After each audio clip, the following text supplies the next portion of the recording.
Hello good morning students, my self Neha Verma. तो शुरू करते हैं हम आज की क्लास। आज हम इंग्लिश में पढ़ेंगे नाउन। मुझे पता है आप लोग नाउन जो है बचपन से ही पढ़ते आ रहे हो, लाइक क्लास 1 से पढ़ते आ रहे हो और आपको बहुत अच्छे से ये टॉपिक पता है, इसके बारे में पता है। लेकिन फिर भी आज हम जस्ट फॉर रिविजन आज हम इसको पढ़ लेते हैं। तो मैं यहाँ पे बता रही हूँ नाउन क्या होता है, ठीक है।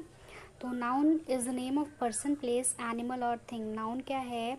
किसी भी पर्सन का नेम या प्लेस का नेम या एनिमल और थिंग के नेम का नेम जो है वो क्या कहलाता है? नाउन कहलाता है। नाउन को हम बेसिकली नेमिंग वर्ड्स भी कह सकते हैं। मतलब जितने भी नाम वाले शब्द होते हैं वो क्या होते हैं? नाउन होते हैं। For example Ram, Agra, Taj Mahal. ये बहुत ही कॉमन एग्जाम्पल है, हर बुक में आपको मिल जाएगा राम, आगरा, ताजमहल। तो ये क्या है? हमारे जो नाउन के एग्जाम्पल है। तो नीचे देखो, मैंने ना यहाँ पे एक सेंटेंस लिया है, Jimmy reads the book in the park. तो यहाँ पे मैंने जिमी, बुक और पार्क को अंडरलाइन किया है। क्यों? क्योंकि ये जो वर्ड्स हैं ये कौन से वर्ड है? नाउन वर्ड्स हैं, नेमिंग वर्ड्स हैं। क्यों है? अब ये नाउन क्यों है? तो अब हम ये भी देखते हैं नाउन के। तो जिमी क्या है? नेम ऑफ पर्सन है, एक पर्सन का नेम है, तो इस वजह से नाउन है। बुक नाउन क्यों है? क्योंकि वो एक थिंग है, चीज़ है, इसलिए बुक क्या है? नाउन है। पार्क क्या है? प्लेस है, इसलिए क्या है? जो ये नाउन है। तो ऐसे ही मैंने नीचे कुछ क्वेश्चंस दिए हैं जिनमें आपको नाउन को अंडरलाइन करना है। तो पहला सेंटेंस है Andrew is eating a peach. तो इसमें जो भी नाउन है आपको वो अंडरलाइन करना है, ठीक है। फिर है chest flu a kite in the park. इसमें आपको नाउन को अंडरलाइन करने हैं, मतलब 2, 3, 4 जितने भी नाउन हैं उनको आपको अंडरलाइन करने हैं। Mister Jones collected the test. इसमें आपको सेम वही करना है। 6 dogs ran across the sidewalk. Next है Molly painted a pretty picture. फिर एफ वाला है Cuckoo played the guitar.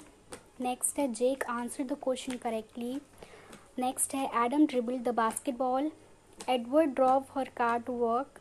And last है द क्लॉक वॉज ब्रोकन। तो इसमें आपको कुछ नहीं करना है, बस जैसे मैंने ये अंडरलाइन किए हैं ना यहाँ पे, जो भी नाउन वर्ड्स है मैंने अंडरलाइन किया, वैसे ही आपको अंडरलाइन करना है। मैंने जस्ट समझाने के लिए आपको यहाँ पे रीज़न लिख दिया। आपको ऐसे रीज़न लिखने की ज़रूरत नहीं है, आपको जस्ट अंडरलाइन करना है, ठीक है। आई होप आपको समझ आया होगा। तो अब हम बढ़ते हैं अपने नेक्स्ट सब्जेक्ट की तरफ। तो आज हम हिंदी में कहानी पढ़ेंगे। हमारा कहानी का टाइटल है बुद्धि का प्रयोग। तो मैं यहाँ पे रीड कर रही हूँ और आपको इस कहानी को लर्न एंड राइट करना है अपनी नोटबुक में, ठीक है। तो शुरू करते हैं। तो हमारी कहानी है, एक दिन एक शिकारी अपने परिवार के साथ भोजन का प्रबंध करने जंगल में गया। उसने एक हिरनी देखी तो वह उसे मारने दौड़ा। हिरनी प्राण रक्षा के लिए दौड़ती जा रही थी और शिकारी भी पूरी रफ्तार के साथ उसके पीछे भाग रहा था। रास्ते में एक पेड़ के नीचे एक तपस्वी मिला। शिकारी ने उसे देखा, अत्यंत क्रोध से पूछा, ए बूढ़े, सच सच बताना, क्या इधर से कोई हिरनी जाती हुई दिखी है? मैं उसे मारने के लिए पीछा कर रहा हूँ। उसे मारकर मैं अपने परिवार की भूख मिटाऊंगा। तो तपस्वी ने क्या कहा, सुनो। जिस आँख ने देखा है वह बोल नहीं सकती, और जो मुख बोल सकता है उसने कुछ नहीं देखा। उसने क्या बोला? जिस आँख ने देखा है वह बोल नहीं सकती, और जो मुख बोल सकता है उसने कुछ नहीं देखा। यह सुनकर जो है शिकारी जो सोच में पड़ गया। उसका जो क्रोध जाता रहा। तब तपस्वी ने उससे समझाते हुए कहा, बुद्धिपूर्वक कर्म करने से दूसरे के प्राणों की रक्षा हो की जा सकती है। मैंने बुद्धिपूर्वक उत्तर देकर सत्य का पथ भी नहीं छोड़ा और हिरनी की जान भी बचाई। तब तुम भी बुद्धि का प्रयोग कर अपने परिवार का भरण पोषण करो, हिंसा का रास्ता त्याग दो। शिकारी ने वैसे ही करने का वचन दिया। तो यहाँ पे जो स्टोरी का टाइटल था हमारा बुद्धि का प्रयोग। तो यहाँ पे जो तपस्वी हैं उन्होंने बुद्धि का प्रयोग ही किया और जो है बुद्धि का प्रयोग करके उस हिरनी की जान बचाई और शिकारी को भी समझा दिया। तो आप लोग भी लाइक कुछ भी काम करते हो, अगर आप वहाँ पे बुद्धि का प्रयोग करते हो तो वो काम क्या है, अच्छे से होता है ना।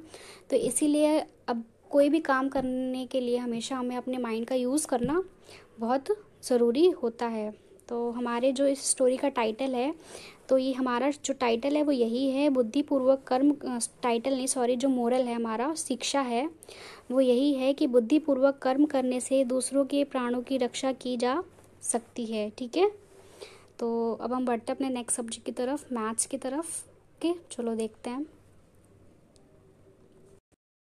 तो मैथ्स में आज मैंने आपको बहुत ही सिंपल होमवर्क दिया है। आपको मैथ्स में टेबल लर्न करने हैं और राइट भी करने हैं 2 to 15, 2 से लेके 15 तक।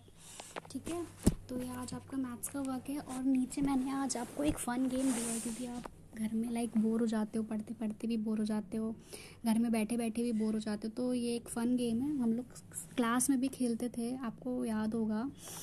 तो मैंने यहाँ पे ना कुछ वर्ड्स दिए हैं, TGEFASUTCM। लाइक टी जो है 2 बार हो गया है, इसको छोड़ देना।